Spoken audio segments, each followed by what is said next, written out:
Les arômes alimentaires, les parfums artificiels sont très présents dans notre vie quotidienne. Certains d'entre eux sont des esters. Ici, il est question de l'ester banane, un composé synthétisé présent à l'état naturel dans le bouquet des phéromones de l'abeille domestique.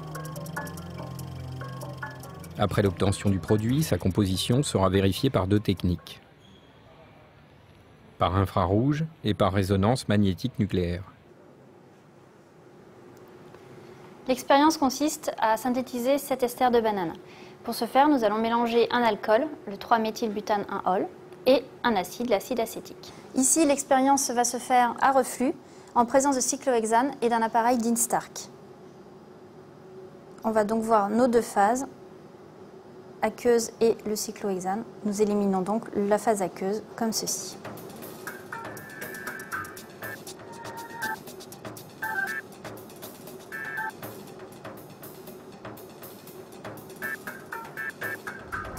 Alors l'ester qui vient d'être synthétisé va être analysé en infrarouge. Et on va pouvoir déterminer ainsi les groupes fonctionnels de cette molécule. Donc on va d'abord commencer par faire un background, donc un blanc, c'est-à-dire une analyse à vide pour avoir une référence pour ensuite pouvoir mettre le produit à analyser. Donc on va prélever une goutte de l'ester que l'on va déposer sur une cellule en germanium. On va ainsi pouvoir lancer l'acquisition du spectre infrarouge qui se fera en 16 scans.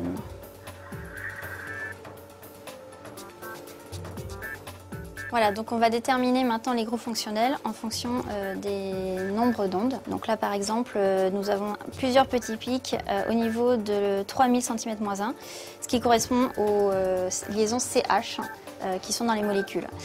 Ici, nous avons très clairement une bande aux environs de 1700 cm-1 qui correspond aux liaisons C double liaison O. Là, on a un pic caractéristique au niveau de 1200 cm-1 qui est caractéristique de la liaison C simple liaison O. On peut comparer le spectre que l'on vient de faire de l'ester avec le produit de départ, l'alcool.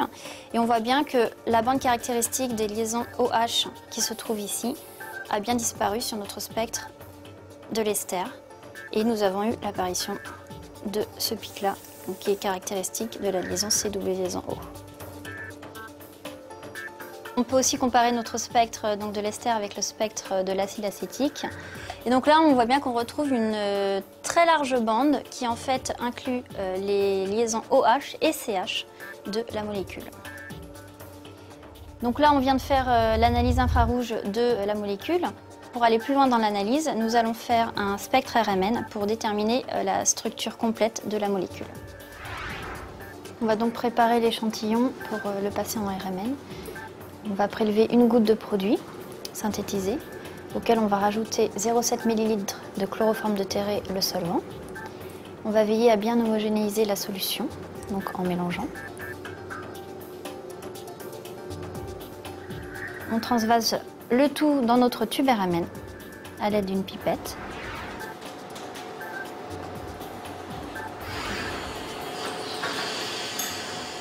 Un spectromètre de RMN est composé de 3 éléments, un aimant supraconducteur, une console électronique et une station de travail pour piloter le spectromètre.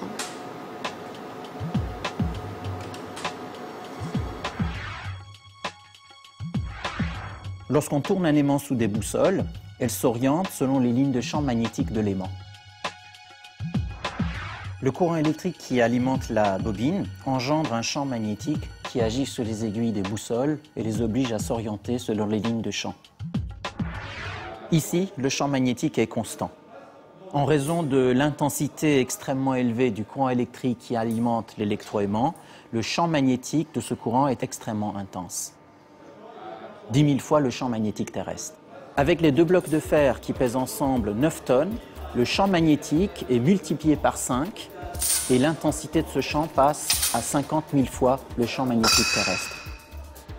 L'aimant supraconducteur va nous permettre d'avoir un champ magnétique très intense. Ici, il est de 9,4 Tesla, ce qui correspond à 200 000 fois le champ magnétique terrestre. En conséquence, aucun objet métallique mobile, sensible à l'aimantation, ne doit être introduit dans une pièce où règne de tels champs magnétiques. Pour obtenir un champ aussi intense, on a une bobine qui baigne dans de l'hélium liquide, donc refroidi à 4 degrés Kelvin, moins 269 degrés Celsius.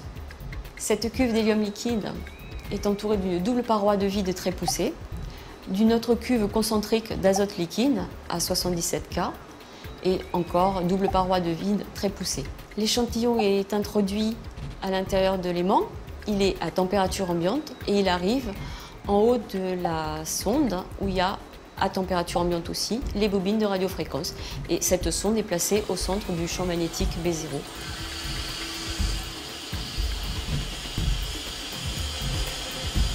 Lorsqu'on introduit l'échantillon à l'intérieur de l'aimant, les petits noyaux des protons qui ont un spin de 1,5 vont avoir deux orientations possibles, parallèlement ou antiparallèlement au champ B0. Cela correspond à 2 niveaux d'énergie. Pour observer le phénomène de résonance magnétique, on va exciter les noyaux grâce à une onde de radiofréquence qui va nous permettre de faire basculer les noyaux de plus basse énergie vers le niveau de plus haute énergie.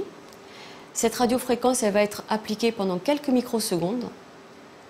À l'arrêt de cette impulsion, les noyaux qui sont passés sur le niveau de plus haute énergie vont revenir à l'équilibre par des phénomènes de relaxation. Lors de leur retour à l'équilibre, ils vont restituer l'énergie qu'ils ont absorbée. C'est ce qu'on va détecter et c'est ce qui va nous donner ce spectre de RMN.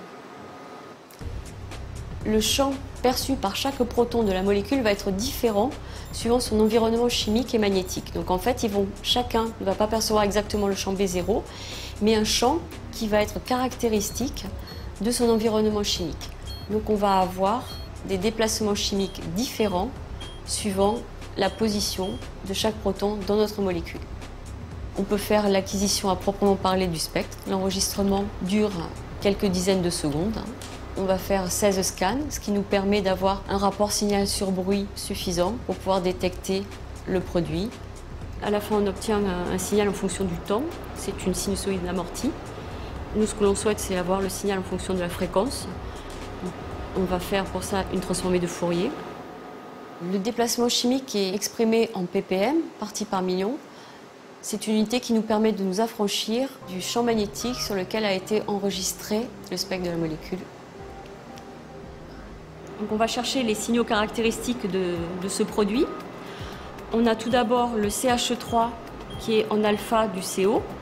Il n'a pas de voisin, il doit sortir sous forme d'un singulier et son déplacement chimique caractéristique est à 2 ppm.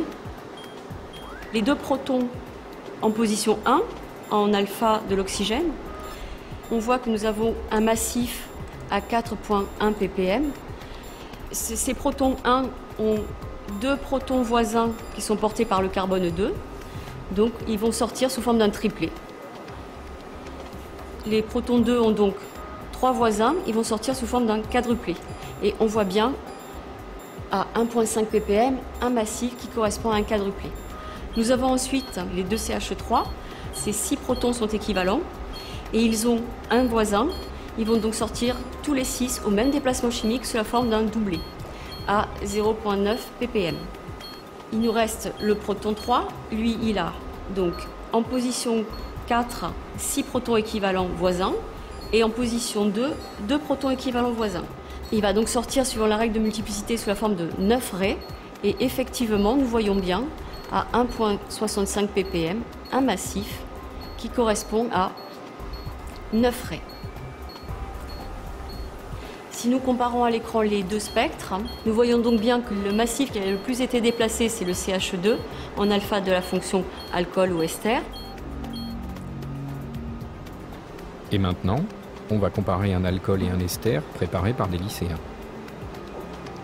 Donc la RMN nous permet de voir que l'ester a été synthétisé, mais qu'il n'est pas pur, qu'il y a de l'alcool de départ qui reste, et ensuite, par intégration, on peut même estimer la proportion d'alcool résiduel, et nous pouvons l'estimer à 12%. On aura une meilleure résolution spectrale à 400 MHz que sur un spectromètre à 60 MHz. Et on voit que les massifs compris entre 1 et 2 ppm se superposent alors qu'ils sont bien éclatés à 400 MHz. Ces appareils de RMN permettent donc l'identification totale d'une molécule dont tous les noyaux ont un spin non nul. Plusieurs types d'analyses s'effectuent de manière automatisée en routine pour des noyaux qui nécessitent beaucoup de temps. Le carbone 13, le fluor 19, le phosphore 31, par exemple. Ces techniques sont indispensables en recherche publique et dans l'industrie. Elles aident aussi la répression des fraudes dans la lutte contre la contrefaçon.